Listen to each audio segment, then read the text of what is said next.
मनोभीष्टं स्थापितं येन भूतले स्वयं रूपकदा मह्यं ददाति स्वपदान्तिकं वन्देऽहं श्रीगुरुः श्रीयुतपदकमलं श्रीगुरोः वैष्णवांश श्रीरूपं साग्रजातं सहगण रघुनाथान्वितं तां सजीवं साद्वैतं सावधूतं परिजनासहितं कृष्णचैतन्यदेवं श्रीराधा कृष्णबाला सहगणं ललिता श्रीविशाखान्वितं हे कृष्ण करुणा सिन्धो दीनबन्धो जगत्पते गोपेश गोपिकान्त राधाकान्त नमोऽस्तुते तप्तकाञ्चन गौराङ्गी राधे वृन्दावनेश्वरी वृषभानुसुते देवी प्रणमामि हरिप्रिये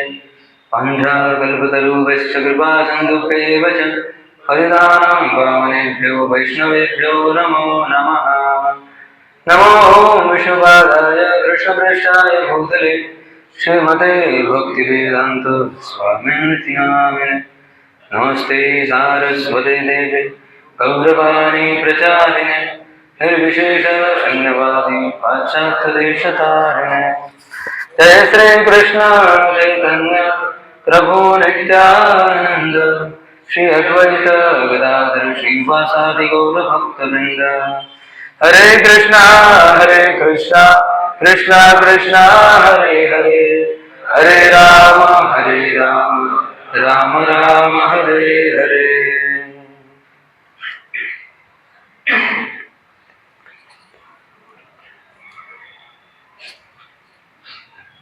हरे कृष्णा।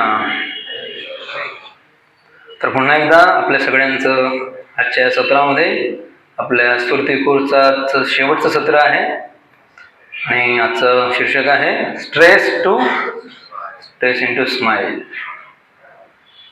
तर आपल्यापैकी किती जणांनी जीवनामध्ये कधी ना कधी कोणत्या ना कोणत्या प्रसंगी तणाव हा अनुभवलेला आहे? कुणी असं आहे ज्याने आजपर्यंत कधीही तणाव अनुभवलेला नाहीये? प्रत्येकानं कधी ना कधी कुठे ना कुठे कोणत्या ना कोणत्या परिस्थितीमध्ये जीवनामध्ये तणाव हा अनुभवला असेलच आणि म्हणून आपण आज या विषयावरती चर्चा करणार आहोत। आणि विशेषतः तरुण मंडळी, कॉलेज तरुण सुद्धा याला अपवाद नाही आहेत। तर असे कोणकोणते लोक आहे जे तणाव अनुभव करतात? आपण बघतो आज आपण सगळ्या क्षेत्रामध्ये प्रचंड प्रगती केलेली आहे। आपलं राहणीमान सुधारलेलं आहे, आपलं कम्युनिकेशन, पूर्वीच्या काळी कम्युनिकेशन करण्यासाठी काय साधनं होती? पत्र लिहावं लागायचं, ते टाकावं लागायचं, मग ते जाणार 8 दिवसाने, मग ते मिळणार, किंवा अर्जंट असेल तर तार, बरोबर? पण आता एका सेकंदामध्ये जरी व्यक्ती विश्वभरात कुठल्याही कोपऱ्यात जरी असला तरी त्याच्याशी तुम्ही संपर्क साधू शकता, बरोबर? एवढी सगळी ॲडव्हान्समेंट झालेली आहे, पण तरी सुद्धा आपण बघतो की दुसऱ्या बाजूला जे तणावाचं प्रमाण आहे ते वाढलेलं आहे। तर मुंबईसारख्या शहरामध्ये तुम्ही कधी आला असाल, तुम्ही बघाल कशा प्रकारे लोक सकाळी त्यांना जॉबला जायचं असतं आणि त्या लोकलमध्ये एक सीट पकडण्यासाठी, जर तुम्ही बघितलं, तुम्ही पहिल्यांदा आला मुंबईला आणि बघितलं, तुम्हाला वाटेल काय झालं लोकांना चढताना असं काही जसं आतमध्ये काही सोनं ठेवलंय, आणि उतरण्याच्या वेळेस असं काही उतरतात जसं की आतमध्ये काही बॉम्ब ठेवलाय, एवढे स्पीडली उतरतात। तर चढण्याची ओढ आहे आणि उतरण्याची सुद्धा ओढ आहे। तर एक सीट मला मिळेल का, त्यासाठी तणाव आहे, त्यासाठी संघर्ष आहे। तर या ठिकाणी आपण बघतो लहान मुलं सुद्धा याला अपवाद नाही आहे। आपल्याला किती जणांनी लहान असताना, म्हणजे तुमच्या प्रायमरीमध्ये, पहिली दुसरीमध्ये असताना आपले दप्तर केवढे असायचे? आमच्या वेळेस मला आठवतं एक छोट्याशा पिशवीमध्ये 2 पुस्तक घेतलं की झाला, तेवढंच ते दप्तर बस. पण आता बघितलं असेल आपण, ते मुलाच्या हाईटपेक्षा त्याचं जे पुस्तकांचं ओझं असतं ते प्रचंड असतं. तर मुलं सुद्धा अपवत नाही. कॉलेज स्टुडंट काही बोलण्याची गरज नाही. फॅमिलीमध्ये तर असंच एक कॉर्पोरेटमध्ये जॉब करणारा व्यक्ती होता. आज आपण बघतो कॉर्पोरेटमध्ये, मोठमोठ्या MNC मध्ये, मल्टीनॅशनल कंपनीमध्ये लोक जॉब करतात. आणि तरुण मंडळी ज्यावेळी बघतात त्यांना वाटतं, वा, या व्यक्तीचं जीवन किती चांगलं असेल, मस्तपैकी एका पॉश कारमध्ये जातो, AC ऑफिसमध्ये बसतो, मस्तपैकी सॅलरी येत असेल महिन्याच्या शेवटी, आणि आम्ही काय कॉलेज बॉईज नेहमी पाकिट खाली किंवा जेमतेम. तर कधी आपल्याला असं वाटतं की या व्यक्तीचं जीवन किती चांगलं असेल. तर असाच एक व्यक्ती होता कॉर्पोरेट वर्ल्डमध्ये. त्याने शिक्षण पूर्ण केलं आणि आता मस्तपैकी चांगल्या पगाराची नोकरी मिळवलेली आहे. IT प्रोफेशनल मध्ये आहे तो. तर त्या जीवनात काय चाललंय या कवितेच्या माध्यमातून आपण बघूया. तर याचं नाव होतं पप्पू. या ठिकाणी कोणाचं नाव पप्पू आहे का? असेल तर वाईट मानून घेऊ नका, हे फक्त एक काल्पनिक आपण त्याला नाव दिलेलं आहे. तर पप्पूची कहाणी चालू आहे. आता लग्न सुद्धा झालंय त्याचं. तर परेशान थी पप्पू की वाइफ. कौन है? अरे पप्पू की वाइफ. क्यों? क्योंकि नॉन हैपनिंग थी उसकी लाइफ. पप्पू करता था दिन भर काम, उसको कभी नहीं मिलता था आराम. पप्पू के बॉस वो भी थे बड़े कूल, प्रमोशन को जाते थे हर बार भूल. काम तो करवाते थे अप अंटिल 9, सकाळपासून ते रात्री 9 वाजेपर्यंत. कभी नाही भूलते थे वो डेडलाईन. कंपनीला डेडलाईन दिला जाता की या पर्टिक्युलर तारखेपर्यंत तुझं टार्गेट पूर्ण झालंच पाहिजे. तर पप्पूचे बॉस डेडलाईन मात्र कधी विसरायचे नाही. पप्पू भी बनना चाहता था बेस्ट, इसीलिए वो नहीं करता था रेस्ट. दिन रात करता था बॉस की गुलामी, प्रमोशन के चक्कर में देता था सलामी. Yes boss, boss is always right, असं कॉर्पोरेट वर्ल्ड मध्ये सेइंग आहे. कारण तुम्ही बॉसच्या विरोधामध्ये बोलू शकत नाही, जरी ते चुकीचं असलं तरी यस बॉस. तो दिन रात करता था बॉस की गुलामी, प्रमोशन के उम्मीद में देता था सलामी. फिर दिन गुजरे, फिर गुजरे कुछ साल, बुरा होता गया पप्पू का हाल. काय झालं, भरपूर आता वर्ष निघू लागले, दिवस निघू लागले, आणि इकडे पप्पूची हालत वाईट होऊ लागली. दिन गुजरे फिर गुजरे कुछ साल, बुरा होता गया पप्पू का हाल. अब पप्पू को कुछ याद ना रहता था, गलती से बेबी को बहन जी कहता था.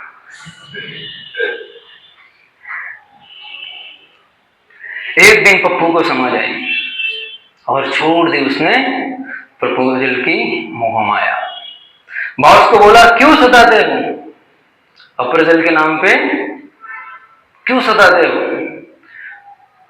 प्रमोशन दो वरना चला जाऊंगा, अप्रेजल देने के बाद भी वापस नहीं आऊंगा. बॉस बोले, नहीं कोई बात, और भी पप्पू है मेरे पास, तुम नहीं तो किसी और से कराऊंगा. इस दुनिया में सबको आगे बढ़ने की पड़ी है, ये दुनिया पप्पू से भरी पड़ी है. तुम नहीं तो किसी और से कराऊंगा, तुम्हारी तरह एक और पप्पू बनाऊंगा. तर अशा प्रकारे या पप्पूची स्टोरी चालू असते. तर बेसिकली आपल्याला बऱ्याच वेळा असं वाटतं समोरच्या व्यक्तीकडे बघून की याचं लाईफ एकदम मस्त मजेत चाललं असेल, पण तसं नसतं.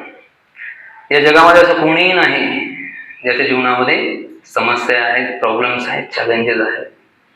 Everybody is having some kind of challenges, issues, difficulties. The only thing we perceive that no, my life is the worst. Only I am having the dangerous problem, very deadly problem. But it is not like that. तर काही statistic बघूया. Overall level of stress experience among college student. 49.3% student they experience moderate stress.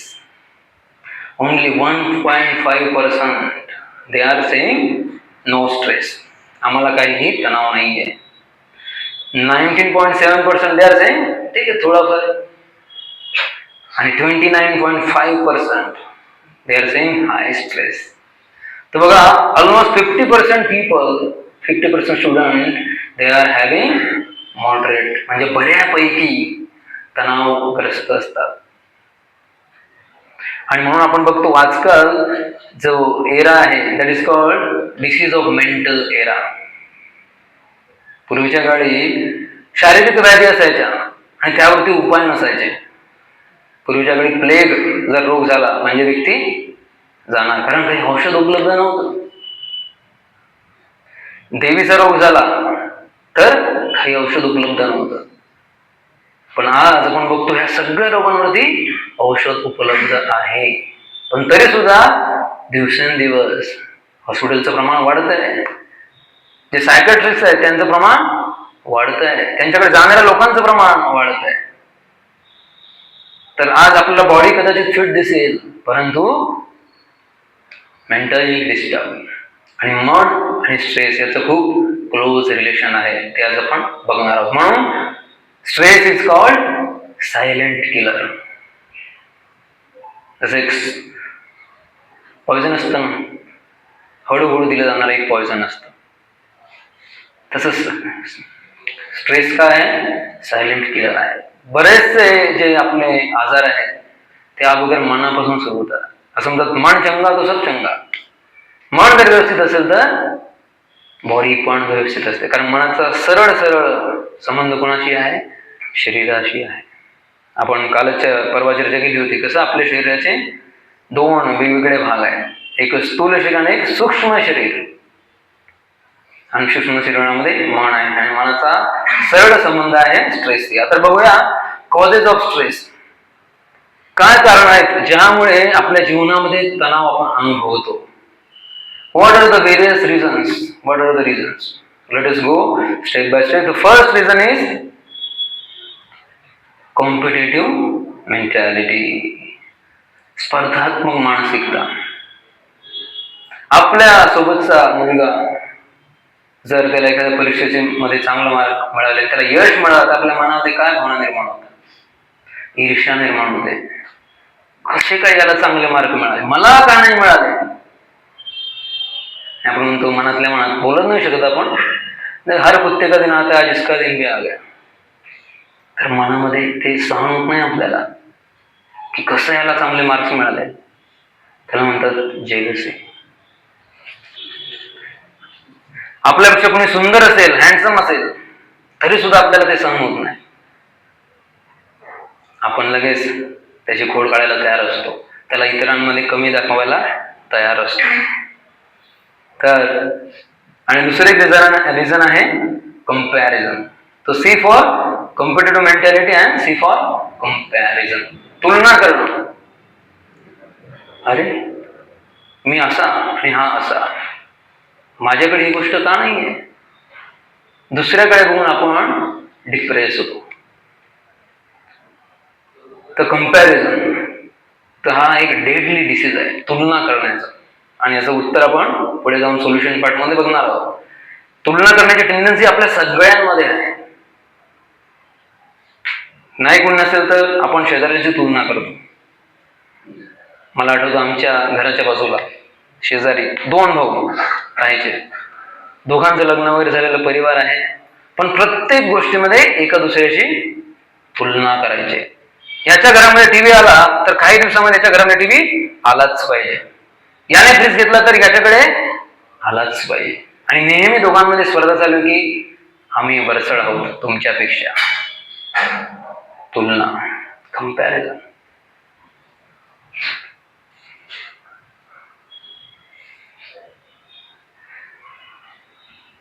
तर आपल्याला इतरांपेक्षा जर आपण आपल्या जीवनावरती जर फोकस केलं ते आपल्यासाठी जास्त श्रेयस्कर राहील. पण आपलं नजर कुठे असते नेहमी, दुसऱ्याच्या ताटामध्ये तूप नेहमी जास्त दिसतं, अशी एक म्हण आहे आपल्याकडे. दुसऱ्याच्या ताटामध्ये तूप नेहमी जास्त दिसतं. अरे तुम्ही एकाच पंक्तीमध्ये बसले जेवायला, जे आयटम त्याच्या ताटात तुमच्या ताटामध्ये पण तेच आहे, पण तरी पण नाही, त्याला तूप जास्त मिळाला, मला वाढणाऱ्याने तूप कमी टाकलं. याला म्हणतात तुलना. Okay, what is the next? A for association. आपण बघतो ॲक्रोनम कॉज, CAUSE. तर C for comparison and competitive mentality. A for association. कोणत्या प्रकारच्या लोकांमध्ये तुम्ही राहतात, बसतात, उठतात, ते सुद्धा तुम्हाला स्ट्रेस देऊ शकतं. बघा, काही लोक असे असतात 12ही महिने त्यांचं तोंड नेहमी उतरलेलं असतं, चेहऱ्यावर नेहमी 12 वाजलेले असतात, काही असू दे, अरे नेहमी रडत असतात ते. अरे काय सांगू तुला, हे असं झालं, तसं झालं. म्हणजे त्यांच्याकडे कधीही एक चांगली बाब नसते की यामुळे तो आज हसतोय म्हणून. नेहमी काही ना काही रडगाणं चालू असतं. तर विचार करा, अशा लोकांसह जर तुम्ही बसत असाल, उठत असाल, तर तुम्ही पण कंप्लेनिंग मोडमध्ये जाल नेहमी. तर म्हणून हे खूप क्रुशियल आहे की आपण कोणत्या लोकांसोबत, कोणत्या लोकांचा संग घेतो. जर तुम्ही अभ्यासू लोकांचा संग घेतला, तुम्हाला अभ्यास करावा असं वाटेल.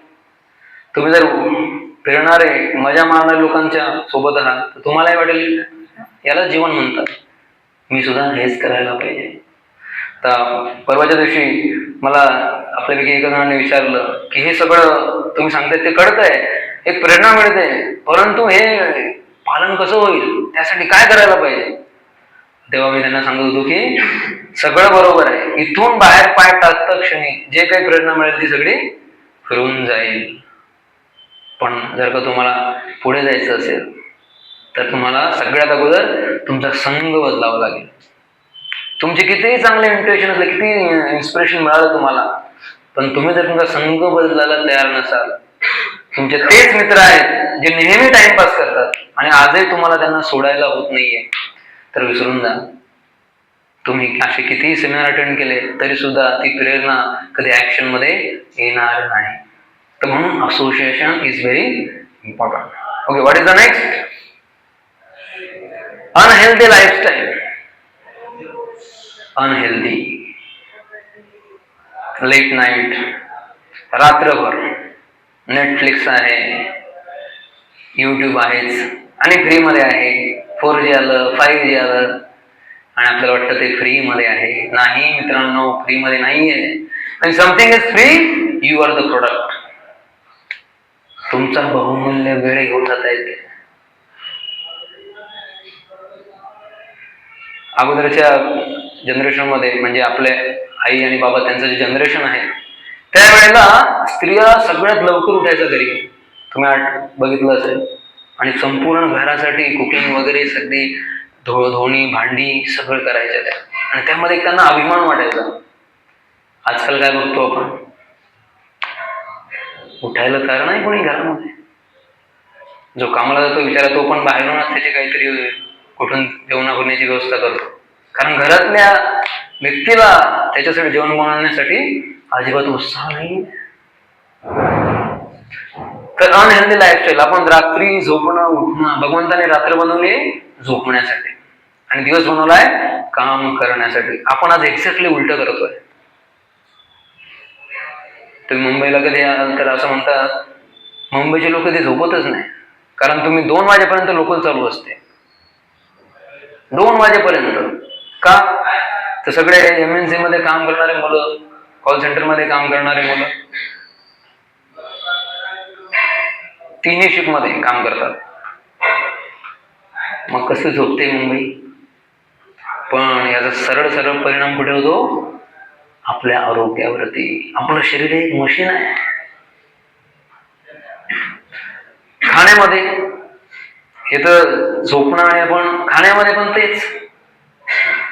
खाण्यामध्ये पण आपण बरेचसे फास्ट फूड वगैरे खातो. ते नावाला फास्ट फूड असतं, पण पचायला व्हेरी स्लो. त्याचं नाव आहे फास्ट फूड, पण पचायला ते अतिशय स्लो. तर ह्या ज्या हॅबिट्स आहेत, आपण काय बघतो, का ऐकतो, या सगळ्यांचा सरळ परिणाम कुठे होतोय? स्ट्रेस लेवलवरती. ओके, अजून एक कारण लॅक ऑफ स्पिरिच्युअलिटी किंवा नो स्पिरिच्युअलिटी ऍट ऑल. बऱ्याच वेळा आम्ही मुलांना बोलवतो, अरे बाबा या मंदिरात प्रोग्राम आहे. नाही प्रभूजी. का रे? नाही काम आहे. काय काम आहे? स्टुडंट लाईफ मध्ये काम आहे, याला फक्त बहाणा आहे, काम वगैरे काही नसतं. अजून काय जबाबदारी आहेत तुमच्यावरती? अजून ती जबाबदारीचं जीवन सुरूच झालं नाही, तरी टाइम नाहीये प्रभूजी. तर लॅक ऑफ स्पिरिच्युअलिटी किंवा नो स्पिरिच्युअलिटी. बऱ्याच लोकांना वाटतं अध्यात्म हा फक्त म्हातारपणात करण्याचा विषय. ज्यावेळी सगळं काही होऊन जाईल. विचार करा काय परिस्थिती असते आपली. एकदा एक व्यक्ती, म्हातारी स्त्री, तर तिचा नातू तिला विनंती करतो की आजी आता तुझी शेवटची वेळ आली, देवाचं नाव घे, देवाचं नाव घे. तर तो म्हणू लागला, आजी तू म्हण हरे कृष्णा कृष्णा कृष्णा हरे हरे, हरे राम राम राम हरे हरे. तो इस्कॉन मध्ये गेला होता, त्याने ऐकलं होतं की हरे कृष्ण मंत्र आपण म्हणायला पाहिजे. तर आजी प्रयत्न करू लागली. तर आजीच्या तोंडून शब्द निघेना. आता वय किती असेल आजी? चांगलं म्हातारपणाचं वय. तर हरे म्हणण्याच्या ऐवजी आजी काय म्हणते? हरे. हरे कृष्णाच्या म्हणजे आले कुठनं, आले कुठनं, आले कुठनं, कुठनं कुठनं आले आले, आले यम यम यम आले आले. तर हरे कृष्णाच्या ऐवजी तिला काय दिसतात? यम दिसतात आता. तर ही जी विचारसरणी आहे की म्हातारपणामध्ये सगळं झाल्यानंतर मी देवाचं नाव घेईन. मित्रांनो, हे अगदी चुकीचं आहे. विचार करा, आजही जर आपण मंदिरात गेलो तर आपण फ्रेश ताजी फुलं घेऊन जातो, बरोबर? कोणीही आजपर्यंत बघितलं नाही की सुकलेली फुलं देवाला अर्पण करायला घेऊन गेलं नाही. तर आपल्याला हे आयुष्य मिळालंय, आपलं तारुण्य म्हणजे काय? आता नवीन उमललेलं फुल आहे. आणि ते जर का आपण कृष्णांच्या सेवेत नाही लावलं आणि आपण विचार करतो की म्हातारपणामध्ये 70-75 झाल्यानंतर, नाही, ते शक्य होत नाही. म्हणून आता ही योग्य वेळ आहे. म्हणून तुम्ही सगळे भाग्यवान आहे की तुम्ही डिसिजन घेतलं की या वयामध्ये आपण योग्य गोष्ट स्वीकारूया. Okay, lack of spirituality. अजून काय? अनरिअलिस्टिक एक्सपेक्टेशन, अवास्तव अपेक्षा. हा सगळ्यात मोठा प्रॉब्लेम आहे. बऱ्याच लोकांना वाटतं की जीवन कशा प्रकारे असलं पाहिजे, जसं या ठिकाणी दिसत आहे, एकदम स्ट्रेट, किंवा जीवनात यशाची जो रस्ता आहे तो असा असला पाहिजे, स्ट्रेट एकदम रॉकेट सारखा. पण रियालिटी अशी आहे का? नाही. यशाच्या शिखरापर्यंत जाण्याअगोदर रस्ता कसा आहे बघायचा आहे. कधी खाली कधी वर, कधी खाली कधी वर. तर जीवनामध्ये आपण अशा फेजेस मधनं जाणारच. अशा भ्रमामध्ये राहू नका मित्रांनो की माझं सगळं काही व्यवस्थित चाललंय, फॅमिली एकदम व्यवस्थित आहे, सगळं काही चांगलं आहे आणि माझ्या यशाचा जो आलेख आहे तो असा स्ट्रेट फॉरवर्ड राहील. नाही, आज कुणासोबत आजपर्यंत असं झालेलं नाहीये. तर म्हणून हे आपण स्वीकारायला पाहिजे की यशाचा आलेख कसा असू शकतो, जसा या ठिकाणी दिला आहे. या ठिकाणी तर काही आपल्याला कर्व दिसत आहे, कदाचित याही जास्त, याच्याही पेक्षा जास्त चढ उतार आपल्या जीवनामध्ये येऊ शकतात. असं नाही की मी तुम्हाला घाबरवतोय, पण this is the reality of life. ही वस्तुस्थिती आहे. तर वस्तुस्थिती ज्यावेळी आपण स्वीकारतो ना तेवढी त्रास होत नाही. आता बघा, पाऊस पडत होता गेल्या 2-3 दिवसामध्ये. आता मी जर विचार केला असता की काय यार, आम्ही एवढा प्रोग्राम ठेवला आणि आत्ताच पाऊस यायचा होता नेमका, आला टेन्शन येणार की नाही? एवढी सगळी व्यवस्था केली आणि बरोबर 7 वाजता पाऊस चालू झाला, स्ट्रेस येणार की नाही? पण जर मी स्वीकारलं, मी माझ्या मनाला समजवलं की पावसाळ्याचे दिवस आहे बाबा, आत्ता नाही येणार तर कधी येणार पाऊस, ठीक आहे, पण छत्री घेऊन जाऊया. ज्यावेळी आपण स्वीकारतो त्यावेळी स्ट्रेस कमी होतो. तर म्हणून जीवनाबद्दल पण ज्या अवास्तव अपेक्षा आहेत जसं या ठिकाणी दिसत आहेत, हे आपल्या नसाव्या. कोणाकडून अपेक्षा असतात आपल्या? पहिलं असतात स्वतःकडून अपेक्षा. जसं हा मुलगा इथे बघतो आणि स्वतःलाच दोषी देतोय. आपल्यासोबत ना सोबत एखाद्या गोष्टीमध्ये आपण कमी पडतो आणि आपण त्या सगळ्याच खापर कोणावर पडतो? स्वतःवरती, नाहीतर दुसऱ्यांवरती. यांच्यामुळे मला ही गोष्ट करता नाही आली. आणि समोर जर कोण नसेल किंवा समोरच्या व्यक्तीवर मोठे व्यक्ती असतील कोणी, मग कोणावर शेवटी? स्वतःवर त्याचं खापर पडतो.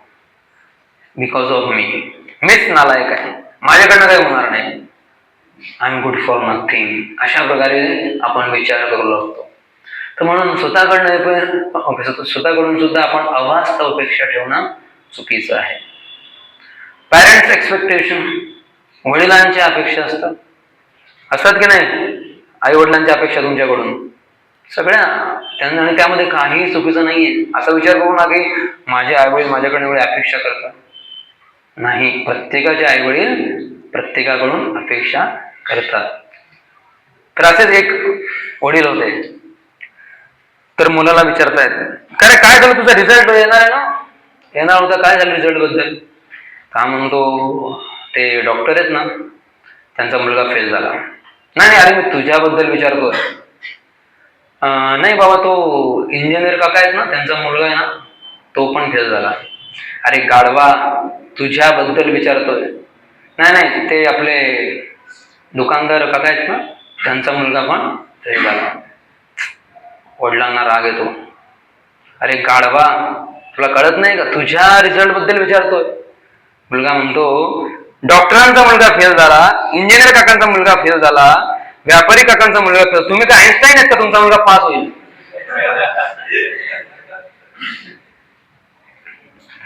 असेच एक वडील होते.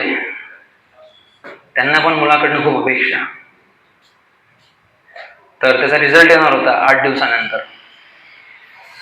आणि अचानक घरामध्ये आवाज येऊ लागला, धडा धडा. आई आली धावत. हो म्हणे, काय झालं? नाही म्हणे, याला मारतोय थोडा. म्हणे का? म्हणे याचा रिझल्ट. पण रिझल्ट अजून आला 8 दिवस आहे ना. नाही म्हणे, पुढच्या हप्त्यामध्ये मी बाहेर गावी जाणार आहे आणि मला माहिती याचं काय होणार आहे, म्हणून आताच हात साफ करून गेले. तर अपेक्षा, आई वडिलांच्या पण अपेक्षा असतात. तर आता घरी जाऊन बोलू नका, प्रभूने सांगितलं की आई वडिलांनी अपेक्षा नाही करायला पाहिजे. तर आपण कोणत्या अपेक्षांची चर्चा करतोय? अवास्तव.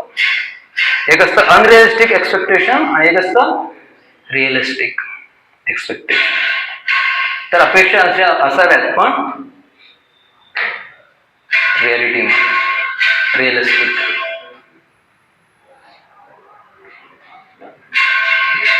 अजून कोणाकडनं अपेक्षा असतात आपल्या? सुख करता, दुःख हरता, वार्ता विघ्नाची. तर हा व्यक्ती बाप्पांकडे येतो. आता बघा याच्या अपेक्षा काय. अरे मला आवाज द्यावा लागेल.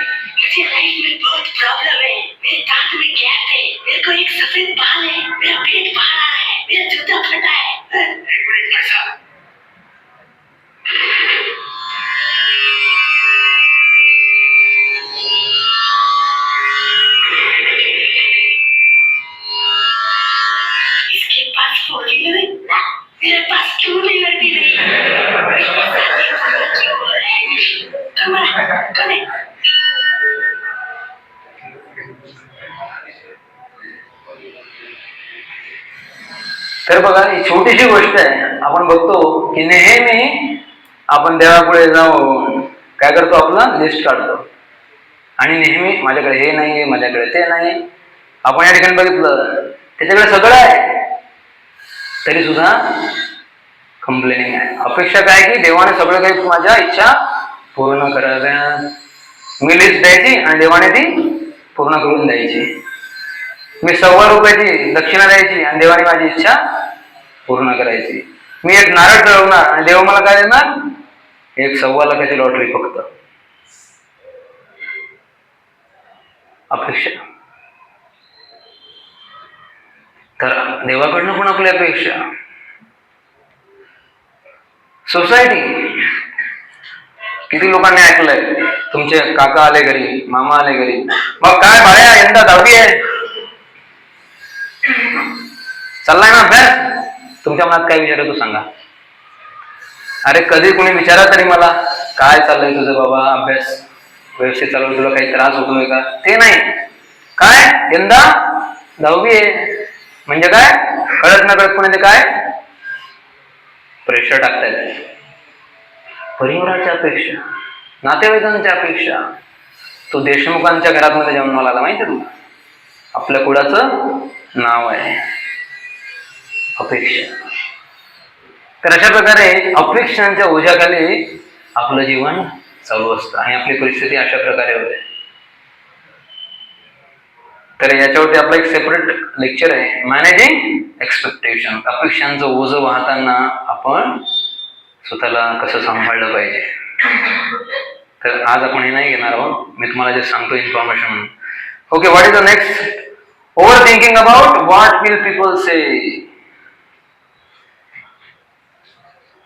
नेहमी हाच विचार की बाकी लोकांना काय वाटेल.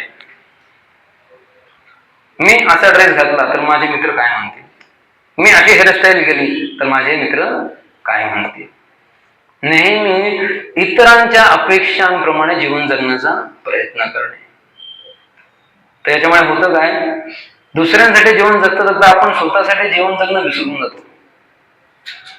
नेहमी हा विचार करतो की यांना काय वाटेल, त्यांना काय वाटेल. अरे तुला काय वाटतंय त्याचा कधी विचार केलाय का?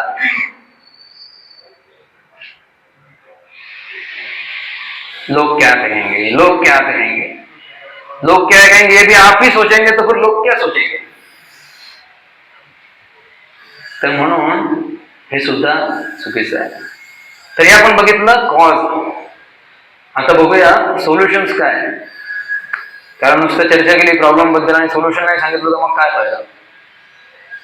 तर आपण आता बघितलं एवढ्यात की स्ट्रेस आहे, प्रत्येकाला आहे, nobody is exception, everybody is having some kind of stress. तर आता सोल्युशन बघूया, काय उपाय आहे यावरती. तर स्माइल फॉर्म्युला, हसणं. Smile is a curve which keeps many things straight in life. Smile करताना काय होतं, इथं कर्व होतं. तर smile is a curve which keep many things in life straight. सरळ. बऱ्याच गोष्टी. आणि हसायला काही पैसे लागतात का? कोणी आपल्यावर बिल फाळायला बसलं आहे त्याच्यासोबत 4 वेळा हसला असा, चल काळ घेऊ. आणि मित्रांनो, जसं आपण त्या छोट्याशा व्हिडिओमध्ये बघितलं, तो व्यक्ती बाप्पाकडे येतो आणि कंप्लेंट करतोय. पण खरं बघितलं तर त्याच्या जीवनामध्ये त्याला भगवंतांना थँक्यू म्हणण्याचे भरपूर गोष्टी आहेत.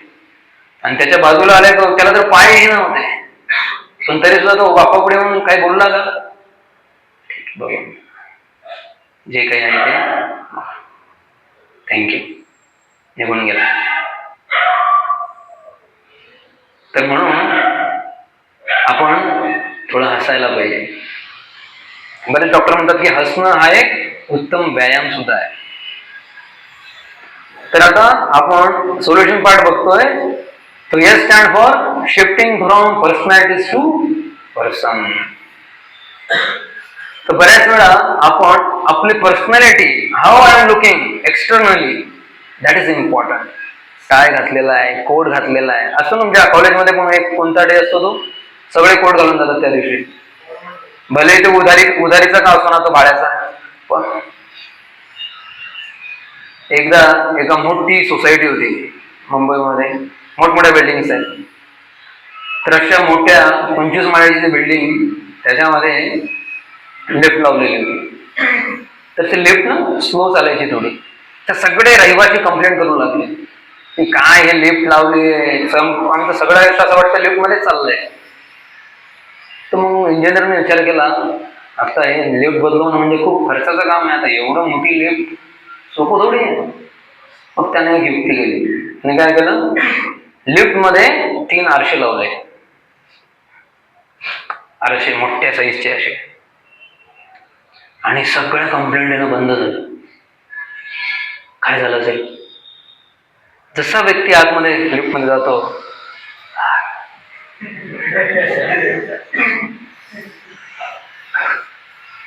त्याला कळतच नाही टाइम कसा केला. स्त्रिया असतील त्या कसं, आणि त्यांना कळत नाही वेळ कसा जातोय.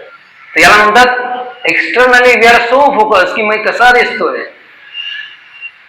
पण ऍक्च्युली आपण कुठं फोकस करायला पाहिजे, जो व्यक्ती आहे, जो आपला ट्रू सेल्फ आहे त्याच्यावरती फोकस केला. बऱ्याच वेळा जसं आहे व्यक्तीकडे मुखवटे आहे तसं आपण जीवन जगतो इतरांना दाखवण्यासाठी की मी असा आहे, मी तसा आहे. आपल्या फ्रेंड सर्कलमध्ये, आपल्या परिवारामध्ये आपली एक चांगली इमेज मेंटेन व्हावी त्यासाठी आपण बरेच मुखवटे घालून करतो. हे भक्त समुदायामध्ये पण मी खूप चांगला भक्त आहे त्यासाठी एक आपला मुखवटा असतो. परंतु मित्रांनो, आपण कितीही काही केलं, संपूर्ण जगाला जरी फसवलं तरी भगवंतांना नाही फसवू शकत, हे आपण लक्षात ठेवायला पाहिजे. तर म्हणून shifting from personalities to person, जो तुम्ही आहात व्यक्ती त्याच्यावरती फोकस करा.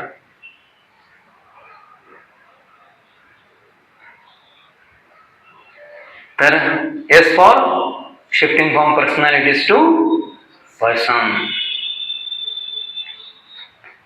M for mind and body care.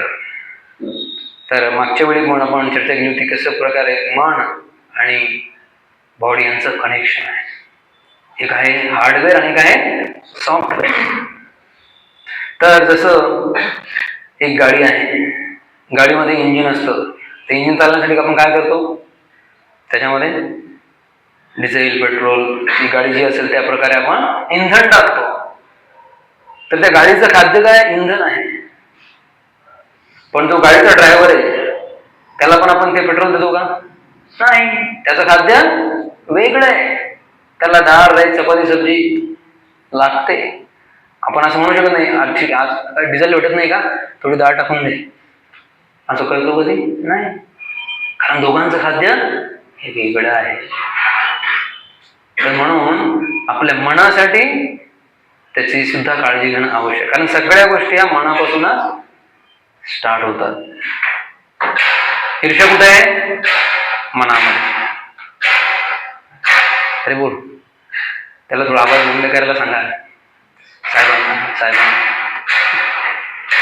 तर बघा, सगळ्या गोष्टी मनापासून सुरू होतात. ईर्ष्या कुठे, मनामध्ये. लोभ कुठे, मनामध्ये. राग कुठे, मनामध्ये. तर म्हणून मनाची काळजी घेणं खूप आवश्यक आहे.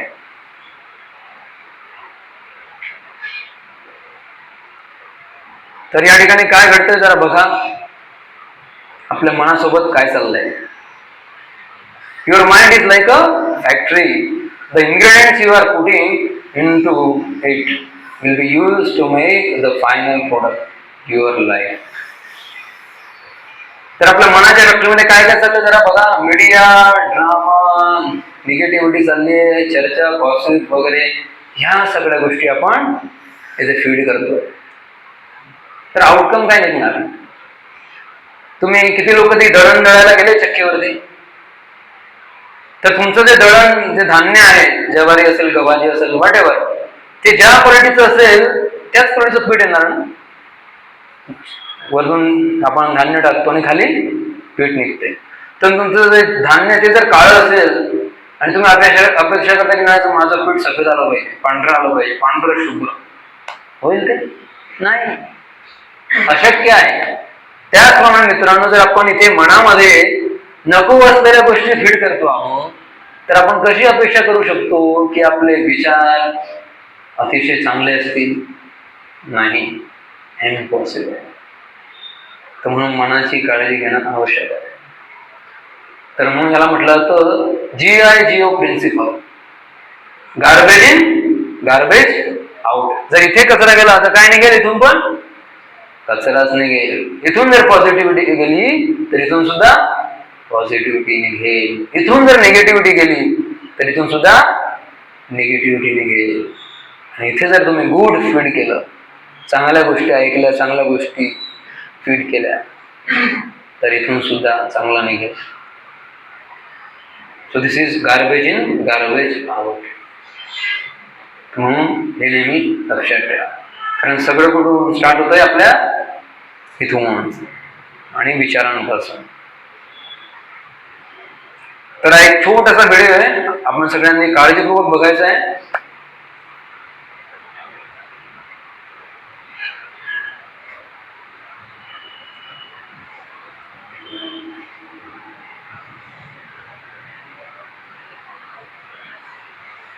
आवाज द्या.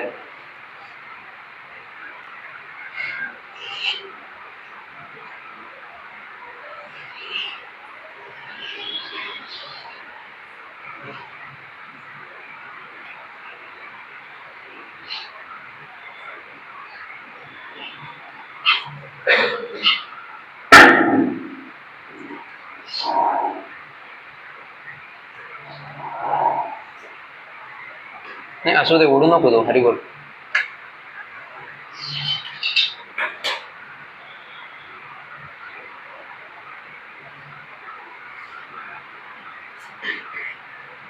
परत एकदा बघूया.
हरे कृष्ण. तर कोणी सांगू शकेल याच्यातनं तुम्ही काय शिकलात? कुणाला बोलायचंय ह्या व्हिडिओमध्ये तुम्ही काय शिकलात? काय तुम्हाला? यस प्रभू.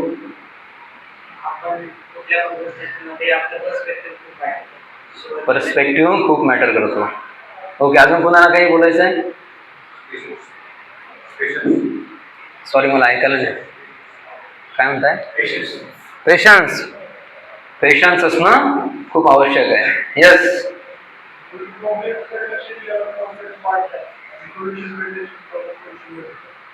अच्छा, प्रॉब्लेमकडे लक्ष दिलं तर प्रॉब्लेम वाढतात. आणि ओके, अजून कुणाला तुला काय बाळा, तुला काही बोलायचंय? तर टायटल काय, चेंज युअर थॉट्स. तर पहिले त्याला काय वाटायचं की ही जी माशी आहे ही मला डिस्टर्ब करते, ही त्याची पहिली थॉट प्रोसेस होती. पण त्याने तो पर्स्पेक्टिव्ह बदलला आणि नंतर त्याला डिस्टर्बन्स तो जो होत होता तो नाहीसा झाला. तर बऱ्याच वेळा सगळं कुठून सुरू होत आहे, थॉट्स पासून.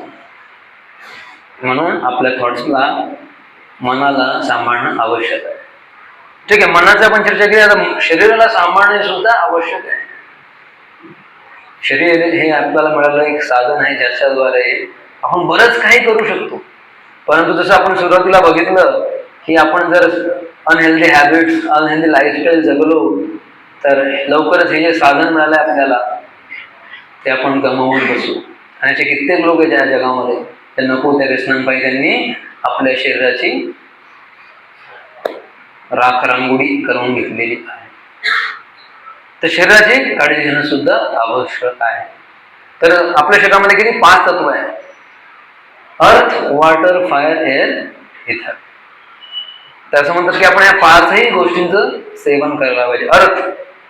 अर्थ म्हणजे काय, माती खायला पाहिजे जाऊन? नाही. मातीमध्ये जे घटक निघतात, जसं कडधान्य आहे, छोले, राजमा, जवार, हे सगळे यांच्यामध्ये अर्थ एलिमेंट हा जास्त असतो, म्हणून आपण कडधान्य खायला पाहिजे. वॉटर, पाणी. आजकाल बरेचसे लोक आहेत जे दिवसभरामध्ये पाणीच पित नाही, खूप कमी पाणी पितात. बऱ्याच डॉक्टरांचं असं म्हणणं असतं, ज्यावेळी आपण डॉक्टर पहिला प्रश्न विचारतो तुम्ही पाणी किती पिता दिवसभरामध्ये,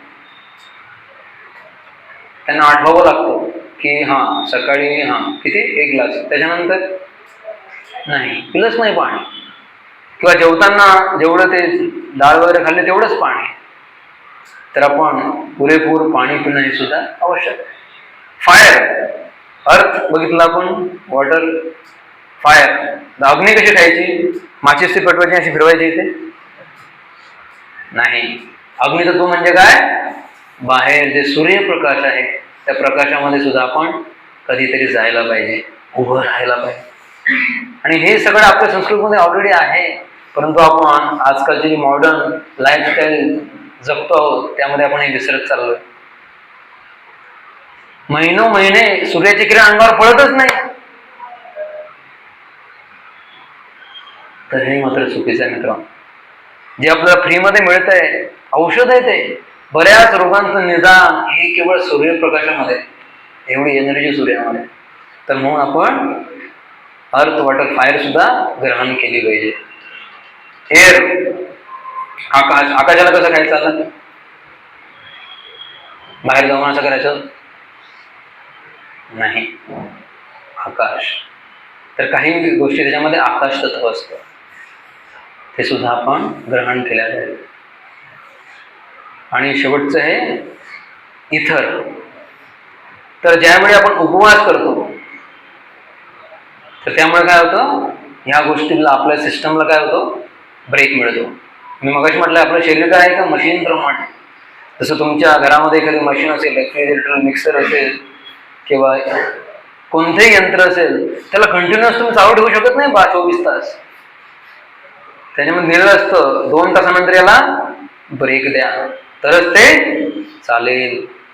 तर जे उपवास वगैरे करतो, आपल्या संस्कृतीमध्ये अगोदरपासूनच आहे की एकादशी, जन्माष्टमी, रामनवमी या सगळ्या सणांच्या दिवशी आपण काय करतो, उपवास करतो. तर त्याच्याने ह्या सगळ्या गोष्टी बॅलन्स होतात. तर भगवद्गीतेमध्ये म्हणून भगवान कृष्ण म्हणतायत 6व्या अध्यायामध्ये 17व्या श्लोकामध्ये, आपण म्हणू शकतो माझ्या मागे, युक्ताहार विहारस्य युक्त चेष्टस्य कर्मसु युक्त स्वप्नावबोधस्य योगो भवति दुःखः. He who is regulated in his habits of eating, sleeping, recreation and work can mitigate all material pains by practicing the yoga system. तर कृष्ण कधी सांगितलंय बघा, 5000 वर्षांपूर्वी ऑलरेडी भगवंतांनी सांगितलेलं आहे की मनुष्याने कसं जीवन जगायला पाहिजे. युक्त विहार म्हणजे बेसिकली बॅलन्सिंग. रेग्युलेट करायला शिका. अति करू नका. अति तेथे माती. म्हणून आपण बॅलन्स करणं शिकलो. कशामध्ये? एटिंग, स्लीपिंग या गोष्टींमध्ये. Okay. Next is I. Identity get settled. तर आता सगळ्यांसाठी आपली जी आयडेंटिटी आहे, मी तुम्हाला प्रश्न विचारला, तुम्ही कोण आहात? काय उत्तर असेल तुमचं? तुमचं नाव. मी तुम्हाला तुमचा परिचय विचारला, तुम्ही कोण आहात? काय उत्तर असेल आपलं? तुम्ही सांगा, तुमचं काय उत्तर असेल? मी तुम्हाला विचारलं, तुमचा परिचय द्या. नाव किंवा गाव किंवा वडिलांचं नाव सांगणार तुम्ही, किंवा ह्या अमुक अमुक वस्तीमध्ये मी राहतो. तर अशी आपली आयडेंटिटी असते. पण ही खरी आयडेंटिटी आहे का? ह्या तर सगळ्या आपल्याला मिळालेल्या आयडेंटिटी आहेत, पण आपली रिअल आयडेंटिटी काय आहे? एकदा पंडित जवाहरलाल नेहरू, माहिती आहे ना, चाचा नेहरू, तर एकदा गेले एका मेंटल असायलम मध्ये, पागलखान्यामध्ये, आणि त्या डॉक्टरने विचारलं, म्हणजे एक सगळ्यात कमी, म्हणजे एकदम गेलेली केस नाही, त्याच्याशी मी बोलू शकेल असे कोणी पेशंट आहेत का? कारण त्यांना भीती आहे, दुसरीकडे गेलो आणि त्याने एक लगाव जर काय होणार, माझं प्राईम मिनिस्टर आहे. तर मग डॉक्टर सांगणार, तो तिकडे बसला ना, तो 24 नंबरचा कैदी म्हणण्यापेक्षा तो पेशंट, त्याच्याकडे जावं तुम्ही. तर हा गेला त्यांच्याकडे. कोण? पंडित जवाहरलाल नेहरू. त्यांना विचारलं, काय, कसे आहात तुम्ही, काय चाललंय? तर तो म्हटलं, हा सगळं काही व्यवस्थित चाललंय, प्रजा आपली व्यवस्थित आहे. प्रजा? त्याला वाटलं, हा बरोबर आहे, कॅन्डिडेट बरोबर आहे, एक स्क्रू दिलाय. मग त्या याने पेशंटने प्रश्न विचारला, जो पागल होता, म्हणजे तुमचा परिचय काय, तुम्ही कोण आहे? म्हणे मी पंडित जवाहरलाल नेहरू, भारताचा पंतप्रधान. जसं हा बोलला तसा तो पागल मोठमोठा हसायला लागला. म्हणे मी जोक नाही केला, मी माझा स्वतःचा परिचय सांगितला तुम्हाला. आणि मी 6 महिन्यापूर्वी इथं आलो तेव्हा मी असंच म्हणायचो, आणि या लोकांनी मला आतमध्ये टाकलं. मी सुद्धा असंच म्हणायचो की मी पंतप्रधान आहे, पंडित जवाहरलाल नेहरू, आणि म्हणून मला इथं आणलं गेलं. तर आयडेंटिटी, जोपर्यंत आपली आयडेंटिटी क्लिअर नसेल तोपर्यंत आपण जेही करणार ते काय असेल, एक प्रकारे मॅडनेस असेल. समजा तुम्हाला अपॉइंट केलं गेलं एखाद्या बँकेमध्ये, आणि तुम्हाला सांगितलंच गेलं नाही की तुम्ही कोणत्या पदासाठी तुम्हाला अपॉइंट करण्यात आलंय, तुम्ही फंक्शन करू शकाल का?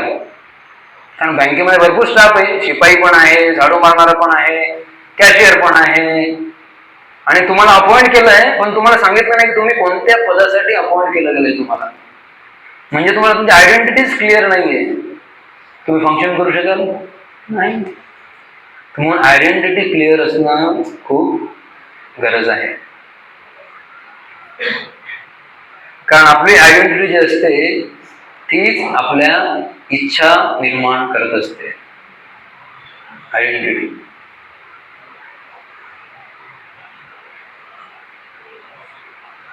तर आता या ठिकाणी आपण एक छोटीशी ऍक्टिव्हिटी घेऊया. मी प्रत्येकाला, आपल्या सगळ्यांना काही प्रश्न विचारण्यात आणि आपण पटापट उत्तर द्यायचे. ठीक आहे? रेडी सगळे? तुम्ही तुमच्या हाताने पॉइंट आउट करायचंय.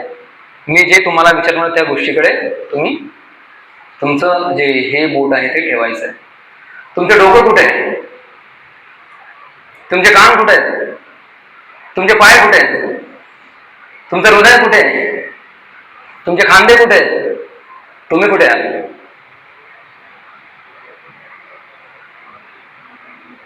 बघा, प्रत्येकाचे उत्तर वेगवेगळे आहेत. याचा अर्थ काय? बघा, आपण इझिली पॉइंट आउट करू शकतो, डोके आहे, कान आहे, हे आहे, ते आहे. पण ज्या क्षणी विचारलं तुम्ही कुठे आहात, थोडं संभ्रमामध्ये पडले आपण 2 सेकंदासाठी. कुणी इथे हात लावतोय, कुणी इथे लावतोय, कुणी इथे लावतोय. तर याचा एक अर्थ हा सुद्धा होतो की आपण या शरीरापासून भिन्न आहोत, आपण या शरीरामध्ये आहोत, आपण हे शरीर नाही, या शरीरापासून आपण भिन्न आहोत. समजा एखादा काळा मुलगा आहे किंवा जाळ मुलगा आहे आणि त्याला सगळे चिडवतात, हे काय रे मग तू, पण त्याला जर माहित असेल की अरे मी हे शरीर नाहीच आहे, हे जे लट्ट शरीर दिसतंय ते माझं नाही, मी ह्या शरीरामध्ये राहतो, त्याला त्रास नाही होणार. परंतु जर त्याला हेच माहीत नसेल तर किती दुखावला जातो जर असं कोणी बोलला आपल्याला तर, मला असं कसं पडलं. तर मग आयडेंटिटी क्लिअर असणं हे खूप आवश्यक आहे. एकदा आमचे एक इस्कॉनचे संन्यासी परमपूज्य जयप्रताप स्वामी महाराज ते बंगालमध्ये प्रीच करतात, प्रचार करतात. तर एकदा एका प्रिंटिंग प्रेसमध्ये गेले, तिथं त्यांनी बघितलं की जे शाळेचे मुलं आहेत त्यांचं हे चाललेलं आहे, प्रश्नपत्रिका असतात ना त्या प्रिंट केल्या जात आहेत, यांचं पण काही प्रिंटिंगचं काम होतं. तर त्यांनी जस्ट असं बघितलं, ओझरती नजर गेली, तर त्यामध्ये लिहिलं होतं तोमार परिचय की, म्हणजे बंगालीमध्ये लिहिलेलं आहे तुमचा परिचय काय आहे. तर ते त्या ठिकाणी जे व्यक्ती होते किंवा जे टीचर होते त्यांना विचारलं महाराजांनी की ह्या प्रश्नासाठी तुम्ही काय उत्तराची अपेक्षा करता. पण सिंपल आहे, कोणी असं म्हणेल की मी बंगाली आहे, मी अमुक अमुक घरातला आहे, किंवा स्वतःचं नाव लिहेल किंवा म्हणेल मी इंडियन आहे. हा म्हणजे याला 100% मार्क या उत्तरासाठी. मग महाराज म्हटले त्याऐवजी जर कोणी असं लिहिलं की आम्हाला परिचय आम्ही आत्मा, तर याला किती मार्क येणार. म्हणजे हे कसलं उत्तर आहे, याला 0 मार्क भेटले. तर तुम्हाला काय वाटतं, पहिलं उत्तर बरोबर होतं की दुसरं उत्तर बरोबर होतं.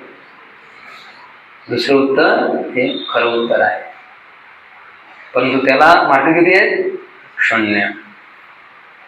परंतु रियालिटीमध्ये तेच उत्तर आहे.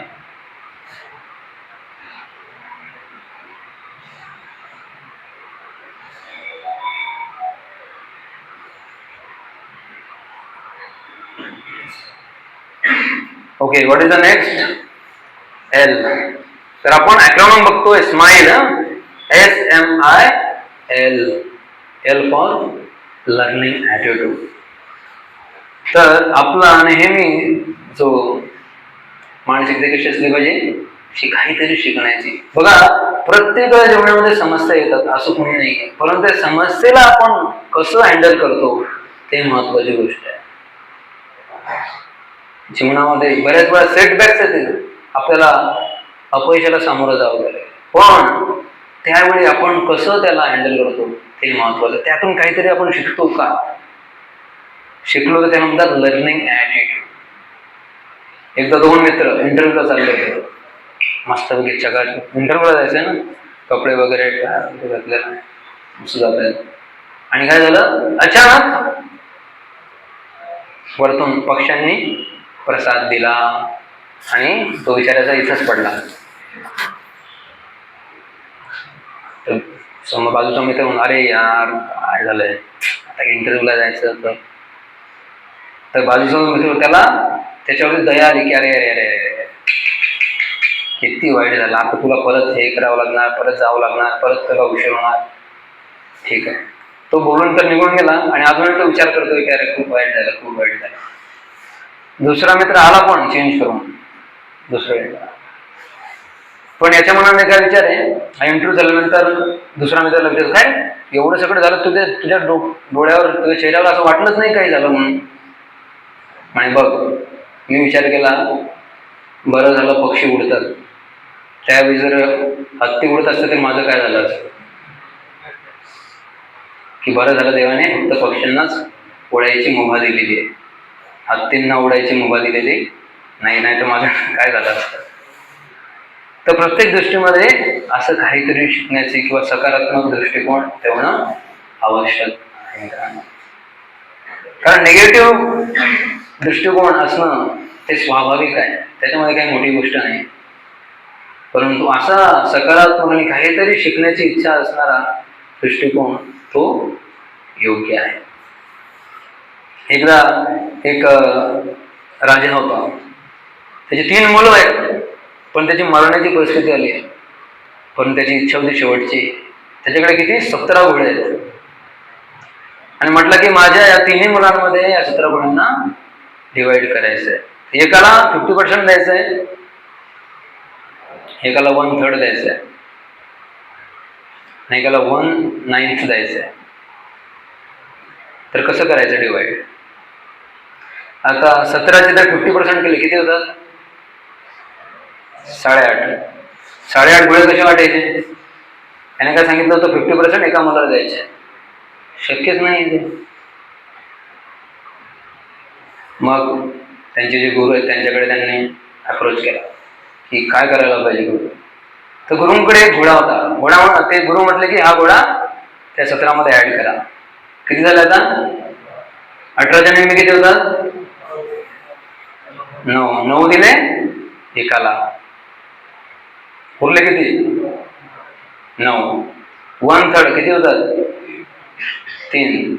ते दिले एकाला, उरले किती?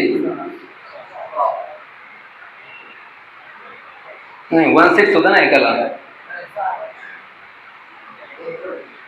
आपण 9 दिले एकाला, बरोबर. उरले किती? 9. 9 मधले 6 दिले एकाला, आणि एकाला 1/3 द्यायचं आहे.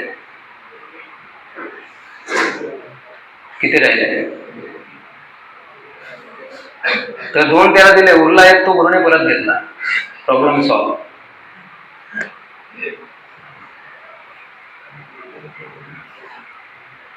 तर म्हणून आपण हे थोडं लर्निंग ॲटिट्यूड आपला असला पाहिजे नेहमी जीवनामध्ये. आणि अजून एक प्रॉब्लेम असतो आपला की दुसऱ्यांना इम्प्रेस करण्याची जी इच्छा असते ती सोडायला पाहिजे. ती सोडली तर बरेच प्रॉब्लेम आपले सॉल्व होतात. आणि last is expert conversation with mind. कधी कधी तुम्ही बघितलं असेल, लहान मूल आईकडे बऱ्याच गोष्टींची अपेक्षा करतं, चॉकलेट मागत असतं, हट्ट करत असतं. मग आई काय करते? त्याला चॉकलेट देत नाही. मग अरे काय आई आहे, थोडी दयामाया नाही मुलासाठी? दयामाया आहे म्हणूनच त्याला थांबवते. कारण आईला माहिती आहे की जर एवढ्या प्रमाणात त्याने चॉकलेट खाल्लं तर काय होईल याच्या दातांचं. म्हणून आई काय करते? त्याला थांबवते. तर कधी कधी आपल्याला पण आपल्या मनाशी अशा प्रकारे डायलॉग करावे लागतात. मुलाला असं एक झापड मारून होतं का? प्रेमाने त्याला कळतच नाही, त्याला तेवढी बुद्धीच नाही की तो समजू शकेल की आई मला का थांबवते. तर आईला प्रेमाने घ्यावं लागतं की ठीक आहे बाबा, तुला ना आज नाही, उद्या देणार, उद्या नक्की देणार. तसं मनालाही आपल्याला प्रेमाने हँडल करावं लागेल. तर एक छोटासा व्हिडिओ आहे बघा की आपल्या जीवनामधील समस्यांना आपण कशा प्रकारे आपला सामोरं गेलं पाहिजे, किंवा आपली कशी त्यांच्याबद्दल बघण्याचा दृष्टिकोन असला पाहिजे. ग्लासवरची एक ताटली प्लेट आहे. या प्लेटचं वजन किती असेल? 20 ग्राम, 30 ग्राम, 40 ग्राम. ऐकू येतं सगळ्यांना? वेळ ताटली अशी ठेवली माझ्या हातात, एवढं त्याचं वजन आहे. जर मी 5 मिनिटं ठेवलं तर ताटलीचं वजन किती होईल? 1-2 किलो होईल. 1-2 किलो उचलताना मला जेवढे श्रम होतात तेवढ्या ताटलीत वजन होईल. आणि संध्याकाळपर्यंत ठेवली तर माझा हात तुटू शकतो. तुम्ही समजा मी म्हणालो तुम्हाला की काय झालं तुमचा हात इतका दुखतोय आणि असं एवढं सुचलंय. नाही बाबा, ही ग्लासवरची ताटली उचलून राहिली. ग्लासवरची ताटली उचलून तुमचा हात एवढा कसा नाही सुचला? नाही, मग 4 तास अशी ठेवली. म्हणून कधी कधी आपल्या ज्या समस्या असतात त्यांचं वजन 20-30 ग्राम असतं, पण त्या ताटलीला आपण आपल्या मनामध्ये धरून ठेवलंय. लहान लहान गोष्टी, प्रभू आवाज येत नाही आहे. लहान लहान कोणीतरी काहीतरी बोललेलं असतं त्याला इथं बाहेर दे ना मला तू.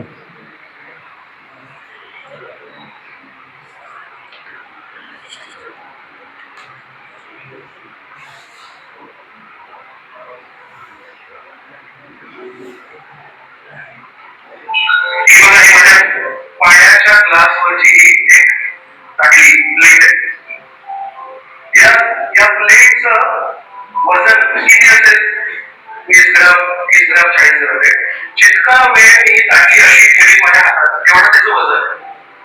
जर मी 5 मिनिटं ठेवलं त्या ताटलीचं वजन किती होईल? 1-2 किलो होईल. 1-2 किलो उचलताना मला जेवढे शिरा होतात तेवढ्या ताटलीचं वजन होईल. आणि संध्याकाळपर्यंत ठेवले तर माझा हात तोडू शकतो.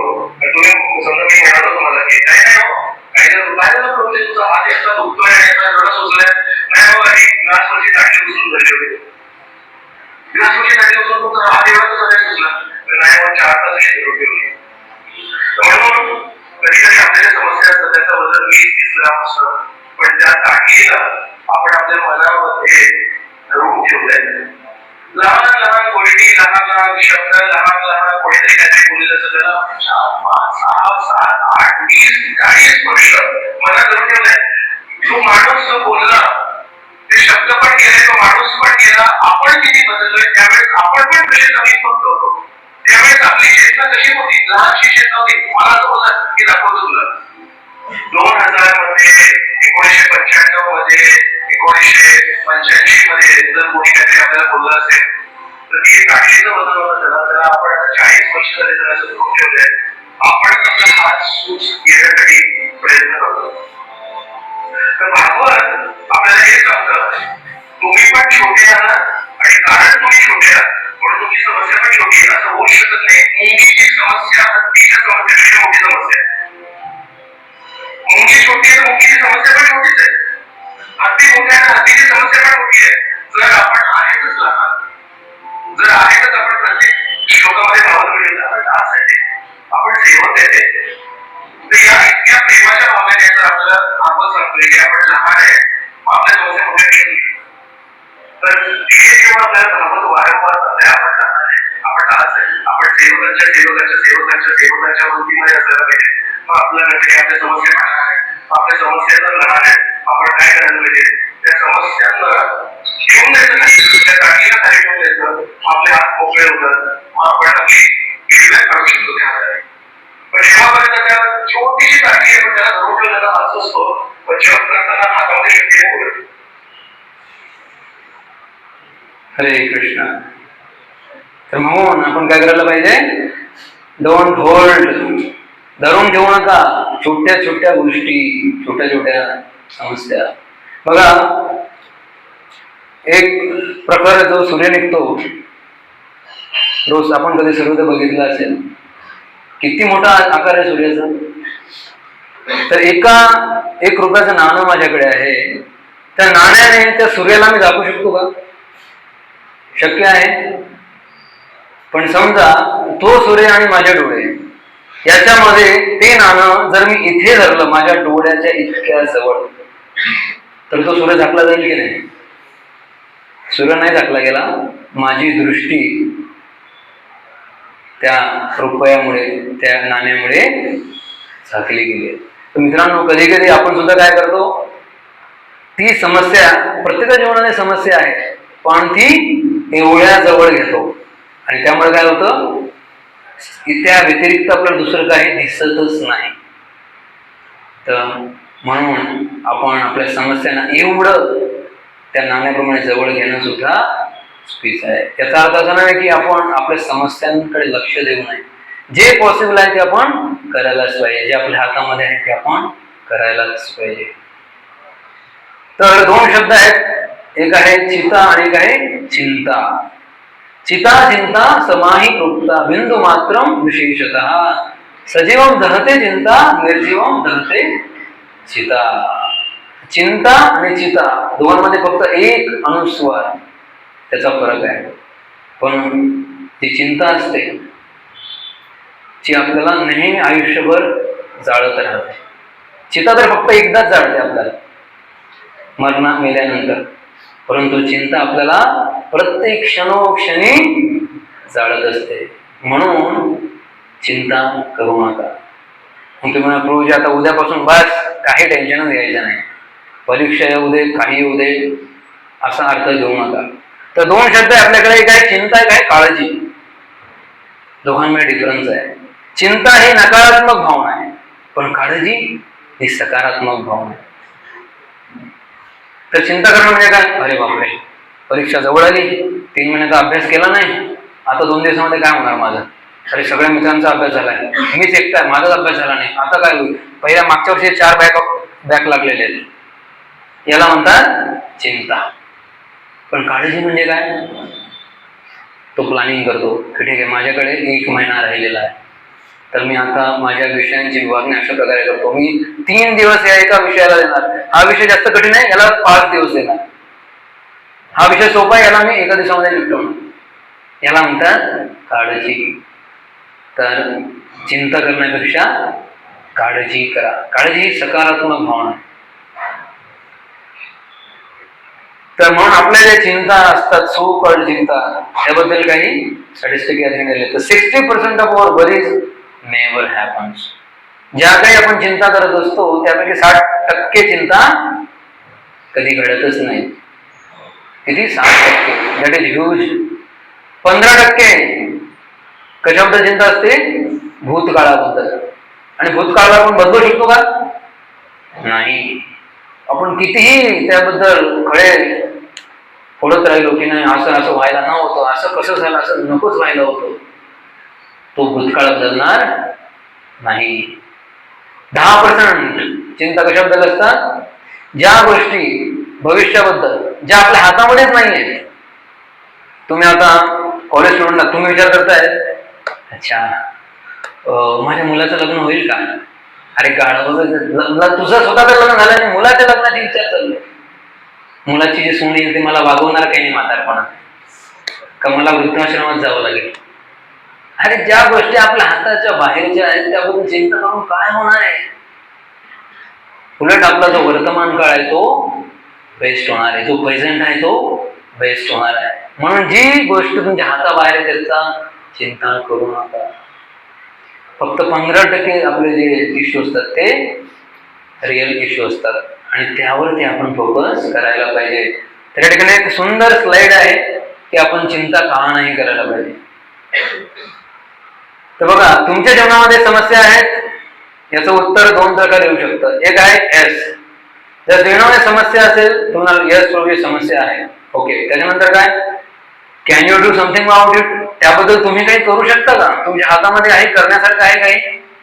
यस. तर मग करण्यासारखं असेल तर करा ना ते. चिंता कशाला? ओके. समस्या आहे, तुम्ही त्याबद्दल काही करू शकता का? नाही. मग चिंता कशाला करायची? ओके. तुम्हाला समस्या आहे जीवनामध्ये? नाही. मग चिंता कशाला करायची? तर शेवटी बेसिकली चिंता करण्याची आवश्यकता नाही. आणि मित्रांनो, आपल्या सगळ्यांच्या जीवनामध्ये जर कृष्ण असतील, कृष्णाचं एक नाव आहे हरी, तर जीवनामध्ये हरी आहे तर मग वरी कशाला? जीवनामध्ये जर हरीला आपण स्थान दिलं तर मग वरी म्हणजे चिंता करण्याची गरजच काय? ओके. तर या ठिकाणी आज आपण विराम घेऊया. आपण कॉज आणि त्याचं सोल्युशन बघितलं. स्ट्रेस येण्याचे कॉज काय आहेत आपण बघितले, राईट, आणि त्याचं सोल्युशन स्माइल ते सुद्धा आपण बघितलेलं आहे. ओके. आता काही इम्पॉर्टंट अनाउन्समेंट आहेत आमच्या बाजूने. तर सर्वप्रथम मी आपल्या सगळ्यांना